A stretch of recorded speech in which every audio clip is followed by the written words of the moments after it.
Senhor, nós pedimos que o Senhor nos fale o coração e nos abra o entendimento para a Tua Palavra, para tudo que nós vamos começar a ouvir a partir de hoje. Nós assim nos colocamos diante do Senhor, pedindo que o Senhor nos guie por esse longo caminho que vamos começar hoje. E que as mensagens, ó Deus, possam abençoar a vida dos Teus filhos, trazer crescimento, maturidade, santidade a todos nós que aqui estamos. Em nome de Jesus. Amém. Quem conhece um pouco da realidade evangélica brasileira sabe que nos últimos tempos tem existido um crescente interesse no Brasil e, por que não dizer, no mundo, pela fé reformada. É uma coisa que não se imaginava, mas que tem crescido absurdamente, o interesse pela fé reformada. Por um lado, essa constatação ela nos enche de alegria, de esperança, de expectativa em saber o que nos aguarda no futuro. Por outro lado, esse fato traz muitas responsabilidades. Aqueles que creem, defendem e pregam a fé reformada. O movimento evangélico brasileiro ele tem crescido muito nos últimos anos, nas últimas décadas. As estatísticas do IBGE mostram que o Brasil, aos poucos, vai se tornando um país evangélico.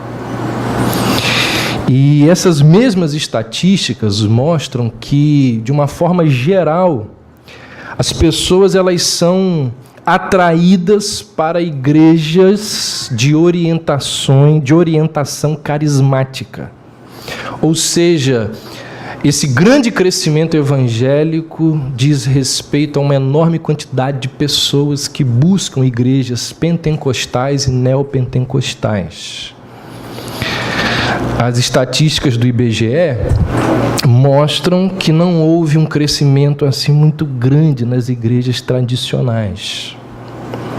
Muita gente que vai para as igrejas pentecostais e neopentecostais, com o tempo, com o passar dos anos, elas se sentem insatisfeitas com a liturgia, com o estilo de culto, com a pregação, com a cosmovisão daquela igreja. Essas pessoas, elas se converteram ali.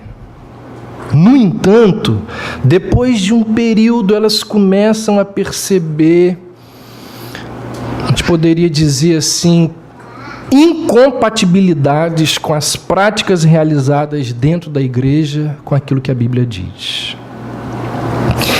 E aí elas acabam enjoadas com aquele estilo de pregação de autoajuda.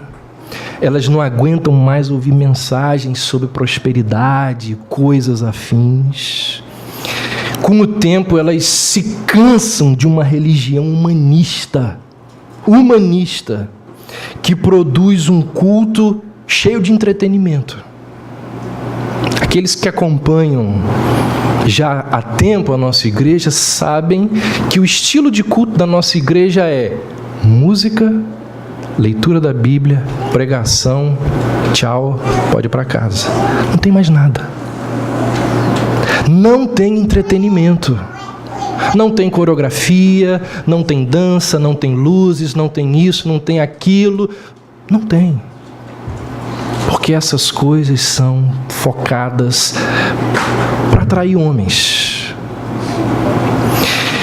E as pessoas que se convertem e vão para igrejas assim, elas se cansam de uma religião humanista que produz um culto cheio de entretenimento, um culto que faz de tudo para poder agradar o ser humano, para poder massagear o ego do ser humano. E aí, não por acaso, grande parte dessas pessoas acaba se sentindo vazias, devido ao modo superficial de viver a fé. Essa é a consequência natural ao longo dos anos, um vazio muito grande. E aí, diante dessas realidades, essas pessoas vão buscar, com uma sede muito grande, elas vão buscar algo mais sólido. E o que elas encontram? A fé reformada. E é interessante que muitas delas, mesmo permanecendo em igrejas de linha pentecostal, muitas não saem das igrejas. Mas essas pessoas, elas devoram literatura reformada. Essas pessoas, elas são fãs de sites reformados. A Assembleia de Deus está com problema por causa disso. Porque tem gente lá dentro estudando, lendo material reformado e questionando muita coisa que acontece lá. Por exemplo, o site da Igreja Presbiteriana de Santo Amaro, que era até ano passado a igreja onde o Nicodemos era um dos pastores, ele hoje não está mais lá, foi para Goiânia. Esse site tem uma média de 90 a 100 mil visualizações de sermões por mês. Por mês. Pessoas do mundo inteiro acessam esse site. Essa igreja possui uma congregação no Kuwait. O que eu disse, uma congregação? Porque essa congregação no Kuwait, ela não possui pastor. E quando eles se reúnem, eles acessam o site da igreja para poder ver e participar do culto ao vivo. O que essas pessoas estão buscando? O que é que essas pessoas estão buscando? Profundidade bíblica. Só isso. Se é que isso pode ser dito que é só. E aí, diante desse quadro, existe muita dúvida sobre o que é a fé reformada. O que é a fé reformada? Não são poucos os que confundem, não são poucos que nada sabem do que é a fé reformada. Eu me lembro que há mais de 10 anos eu fui dar uma palestra num encontro de homens da Convenção Batista do nosso estado. E eles me pediram para eu falar sobre a Reforma Protestante. E assim, foi algo muito superficial. Eu apenas relatei fatos históricos, com rápidas aplicações. E aí, quando terminei a palestra, o presidente apanhou a palavra e disse assim: gente boa esse tal de Lutero, hein? Gente boa. Como que eu nunca ouvi falar de Lutero antes? Isso é um absurdo. Uma pessoa que provavelmente estava há décadas dentro de uma igreja e nunca ouviu falar da Reforma Protestante. Isso é um absurdo. Quando nós falamos o nome da nossa igreja para alguém, o pessoal aí que é membro sabe disso, todo mundo aqui já passou por essa experiência. Você faz parte de qual igreja? Igreja Batista Reformada. Tem gente que confunde com renovada, e aí as pessoas perguntam, reformado, mas o que é isso? É um bairro? O que é reformada? As pessoas não sabem absolutamente nada. E você, que é membro da igreja, quando alguém te pergunta o que é uma igreja batista reformada, você sabe responder?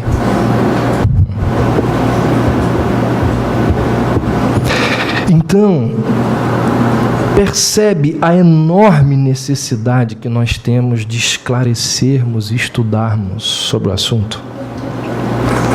Então, primeiro domingo do ano que eu estou aqui, estou voltando hoje das férias. Até quando? Não sei. Provavelmente o ano inteiro. Todo domingo à noite nós vamos, de alguma maneira, esclarecer aqui o que é a fé reformada. E ao me propor, aos domingos à noite, que é um momento onde nós recebemos visitantes, normalmente, falar sobre a fé reformada, eu corro um grande risco. Por quê? Porque para uma boa compreensão do que é a fé reformada, não tem como. Nós precisamos falar de questões históricas, de debates entre pessoas e denominações. Nós precisamos tratar de assuntos que não são de fácil entendimento. Provavelmente, em muitos domingos, você vai sair por aquela porta e vai dizer assim: eu não entendi nada. Provavelmente. Mas depois as coisas vão clareando, vai desembaçando. Então eu corro esse risco de abordar questões que aparentemente não possuem muita aplicação para a nossa terça-feira à tarde. Porque a gente vai falar muito de história, a gente vai falar muito de teologia, a gente vai falar muito de doutrina. E até entrarmos nas aplicações, isso vai demorar um pouco. Pode ser que alguém chegue aqui, um visitante chegue aqui, ouça a mensagem totalmente doutrinária, completamente, abordando questões históricas, e vai parecer para eles que eles ouviram uma aula e não uma pregação. Eu corro esse risco.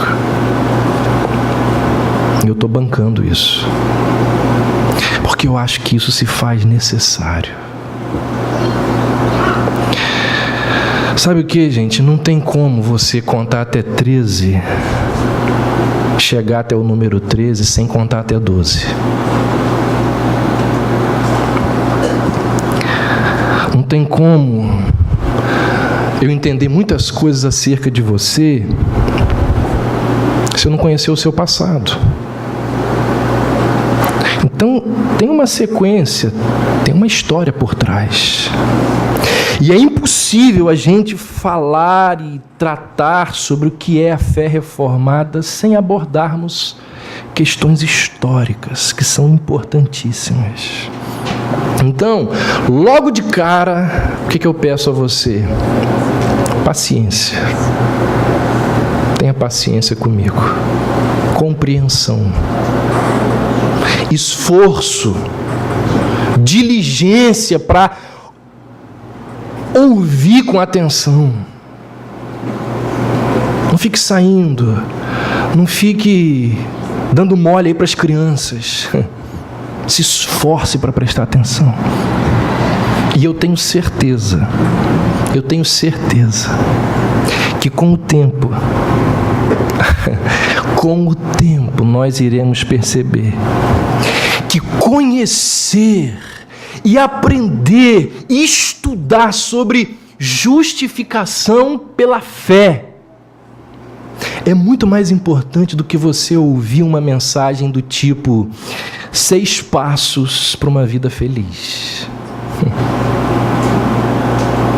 Eu tenho certeza que com o tempo, ao nos aproximarmos daquelas doutrinas que são centrais e fundamentais da fé cristã, mas que envolvem muito estudo, quando nós começarmos a deslumbrar, descobrir e aprender dessas doutrinas, isso vai ser muito mais relevante do que ficar ouvindo mensagem evangelística todo domingo à noite.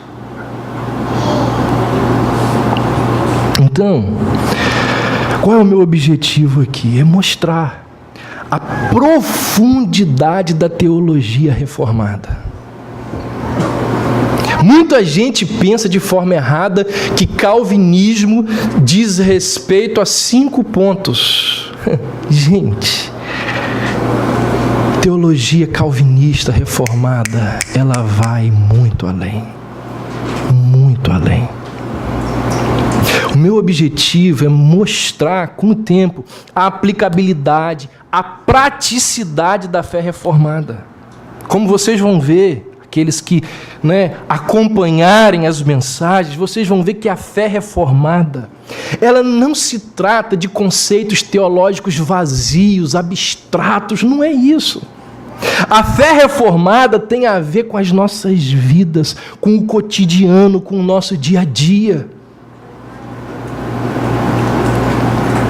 Agora, nas férias, eu estava lendo um livro de história de um dos maiores historiadores brasileiros, chamado José Murilo de Carvalho. E ele estava fazendo um paralelo entre a colônia americana e a colônia portuguesa, entre a América do Norte e o Brasil. E ele diz lá, por que que nós somos esse povinho que nós somos? E por que que os Estados Unidos são a potência que são? Ele foi mostrando por A mais B, por causa das pessoas que colonizaram aquele lugar. E por causa das que colonizaram aqui. Lá, as pessoas que colonizaram buscando o bem do próximo, porque foram para lá por causa da religião da fé reformada. Perseguidos na Inglaterra, puritanos, nós vamos chegar neles, fugiram da Inglaterra, perseguição religiosa, e foram parar nos Estados Unidos. Então a fé reformada, ela tem a ver com o nosso cotidiano, ela muda vidas, ela muda sociedades. Alguém disse que aqueles que colonizaram o Brasil vieram atrás de gold, e aqueles que colonizaram os Estados Unidos foram atrás de God. Essa é a diferença. Qual é o meu objetivo? Deixar evidente que o principal objetivo da fé reformada é aproximar as pessoas de Deus. Conhecendo melhor quem é Deus, o ser humano será capaz de viver melhor. Conhecendo melhor quem é Deus, o ser humano será capaz de conhecer a si mesmo, deixando de ter ilusões românticas acerca de si mesmo. Gente, como nós temos ilusões românticas acerca de nós mesmos. Daqui a alguns meses, quando nós formos pregar sobre depravação total, prepara o lombo. Conhecendo melhor quem é Deus, o ser humano poderá viver de forma que glorifique a Deus. Dito isto, eu quero fazer um superficial e breve, muito breve, histórico do que é a fé reformada, para a gente introduzir nesse assunto. O termo reformada vem da reforma do século XVI, que é algo estudado em escolas, em universidades. No século XVI houve um cisma, uma divisão mundial do cristianismo. Até o século XVI, o catolicismo era basicamente a única religião oficial. Existia o catolicismo romano e o catolicismo ortodoxo, o russo. No século XVI, acontece essa divisão irreversível, onde a Igreja Católica caminha para um lado e aqueles que saíram da Igreja caminham para um outro lado, criando a Igreja Reformada, ou a Igreja Protestante. No século XVI, a religião romana estava debaixo da autoridade absoluta do Papa. No século XVI, vendia-se a salvação, Vendia-se o perdão dos pecados de forma aberta. Eram as chamadas e tão conhecidas indulgências. Existia, acredite você ou não, os chamados monges corretores. Oficiais da igreja que saíam de porta em porta, batendo nas casas, dizendo assim: você já comprou a sua salvação? Você precisa comprar. O documento está aqui, ó. As pessoas, elas eram absolvidas de seus pecados através da compra de um documento emitido pelo Papa. E elas podiam fazer isso por si mesmas e por parentes que já tinham falecido, porque a Igreja Católica criou a chamada doutrina do purgatório. Além disso, existia na época um grande desconhecimento bíblico. E isso acontecia por dois motivos. Primeiro, porque as pessoas eram analfabetas. Ou seja, elas não sabiam ler o texto sagrado, não sabiam ler nada. E segundo, mesmo aqueles que não fossem analfabetos tinham enormes dificuldades. Por quê? Porque a Bíblia não era traduzida para a língua do povo. A Bíblia estava lá na sua língua mãe. Além disso, a Bíblia, não podia ter Bíblia em casa. Se alguém quisesse consultar a Bíblia, ela ficava acorrentada no altar da igreja. Se alguém soubesse ler e soubesse ler o texto original, ele ficava mexendo ali na Bíblia sob a supervisão de um padre, de um oficial da igreja. Então, esse grande analfabetismo bíblico gerou um mundo cheio de superstições.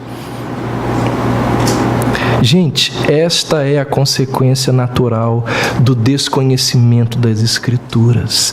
Acreditar em coisas estapafúrdias. Coloca um copo d'água em cima da televisão e faz a oração comigo. Por que crê nisso? Porque não conhece a palavra de Deus. Vou passar na corrente dos 18, vou fazer isso, vou fazer... Por que faz isso? Porque não conhece a palavra de Deus. Sofre dentro de casa acreditando que tem maldição hereditária perturbando a vida da família. Por que sofre? Porque desconhece a palavra de Deus. Quando o povo não conhece as Escrituras, o povo começa a acreditar em coisas estapafúrdias. O povo começa a crer que realmente a salvação pode ser comprada através de um documento. Então, qual era o contexto no qual as pessoas viviam ali no século XVI? Debaixo da liderança de homens inescrupulosos que exploravam o povo. E num mundo onde as pessoas desconheciam completamente as Sagradas Escrituras. Foi nesse contexto que brilhou uma luz no horizonte. Foi nesse contexto que alguns homens começaram a resgatar conceitos antigos. Preste atenção, os reformadores, eles não inventaram nada. Eles apenas resgataram verdades esquecidas. Eles limparam a Bíblia do pó, tiraram a Bíblia dos escombros. Eles fizeram com que a Bíblia chegasse à mão do povo. Eles fizeram com que a Bíblia fosse conhecida do povo. Eles permitiram que novamente a Bíblia fosse a regra de fé e prática das pessoas. Dois nomes se destacaram nesse momento: o monge Martinho Lutero e o teólogo João Calvino.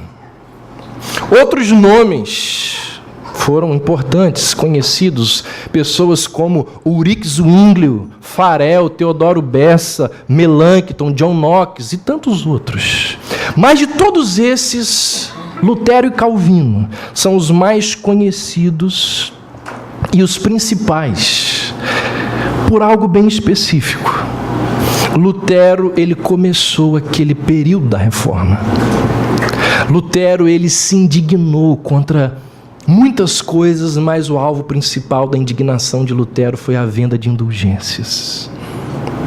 O que muita gente não sabe é que antes de Lutero ir lá e pregar na porta do castelo de Wittenberg as suas teses, de 1516 até 1517, durante 2 anos, Lutero pregou toda semana contra a venda das indulgências.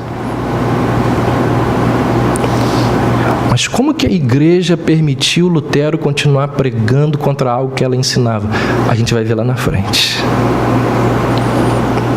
Lutero teve alguém levantado por Deus que o sustentou. Um camarada chamado de Frederico. Um senhor feudal. Sem ele, a reforma não teria existido. Algo que muita gente não sabe. A gente vai falar dele no momento certo. Lutero prega contra a venda das indulgências. E em 31 de outubro de 1517, como disse, ele vai lá na porta do castelo de Wittenberg, prega as suas 95 teses. E essas teses, elas eram basicamente teses de repúdio à prática das indulgências. O outro nome, ou o outro grande nome da reforma foi o de João Calvino. Calvino era alguém um pouco mais jovem que Lutero. E Calvino se destacou por 2 aspectos. Primeiro, ele ajudou na reforma da cidade de Genebra.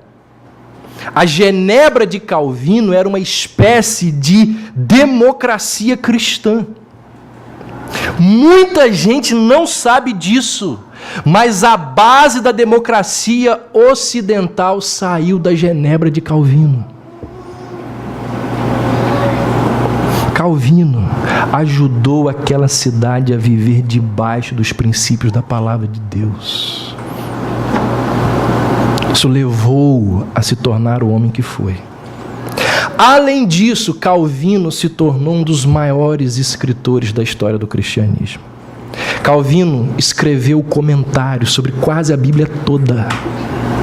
Calvino escreveu livros de altíssima qualidade.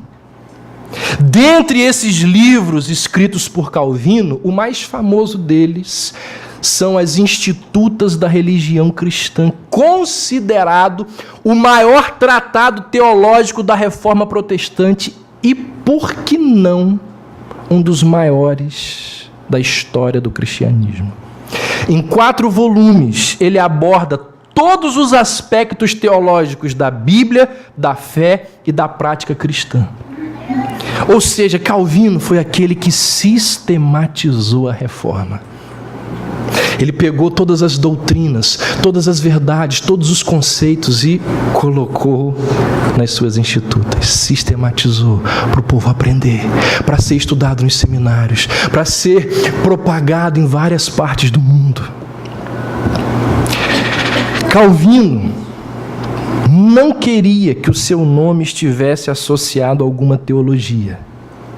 Isso significa que ele não gostaria jamais de ouvir uma palavra que a gente usa tanto, calvinismo. Ele detestava isso. Ele dizia que o nome certo é reformada, não calvinismo. Por isso nós fazemos muito mais justiça ao reformador de Genebra, quando ao invés de usarmos a palavra calvinismo, nós usarmos o termo reformada.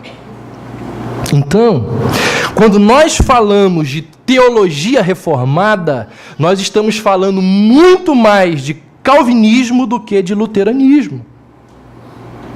O que é teologia reformada? Se você vai explicar para alguém falando que a fé reformada, os seus conceitos ou as suas doutrinas estão muito fundamentados naquilo que Lutero ensinou, você já está errado. Você não sabia disso, aprendeu agora. O termo reformada se aplica mais à sistematização que foi feita por João Calvino. Essa foi a introdução. Seguinte, nessa série de mensagens, nós vamos abordar mensagens que eu já tenho preparada, ó.